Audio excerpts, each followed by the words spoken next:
বিদেশে প্রবাসীরা আচরণবিধি ভঙ্গ করলে দায় ব্যক্তির, এমন মন্তব্য করে দায় এড়ালেন নির্বাচন কমিশনের সিনিয়র সচিব আক্তার আহমেদ।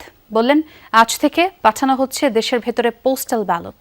সোমবার নির্বাচন ভবনে সংবাদ সম্মেলন করে কূটনীতিকদের সাথে ইসির বৈঠকের নানা দিক তুলে ধরেন সচিব। বলেন, জাতীয় সংসদ নির্বাচন ও গণভোটের ফলাফল একসাথে দেয়া হবে, তাই ফলাফল ঘোষণায় দেরি হবে।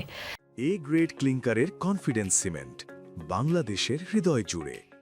আচরণবিধি ভঙ্গে ইসির দৃশ্যমান কোনো পদক্ষেপ নেই সাংবাদিকদের এমন প্রশ্নে কমিশন সচিব জানান, লেভেল প্লেইং ফিল্ড আছে বলেই প্রার্থীরা প্রচারণা চালাতে পারছে। তবে আচরণবিধি ভঙ্গ হলে ইলেকটোরাল ইনকোয়ারি কমিটি বা রিটার্নিং কর্মকর্তার কাছে সরাসরি অভিযোগ করার আহ্বান জানান। বলেন, ইসিতে অভিযোগ করা হলে সময় বেশি লাগবে। আজ থেকে দেশের ভেতরে পোস্টাল ব্যালট পাঠানো শুরু হয়েছে। সিইসির আদালত অবমাননার বিষয়ে আদালতের কোনো নির্দেশনা পায়নি ইসি, জানান সচিব।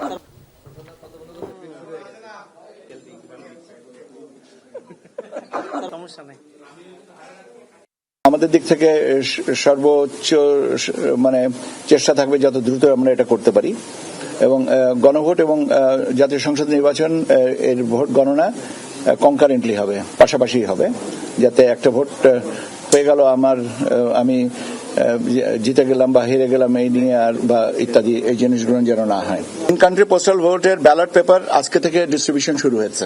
বিদেশে যদি আচরণবিধি লঙ্ঘন করেন তাহলে সেটা ব্যক্তি পর্যায়ের।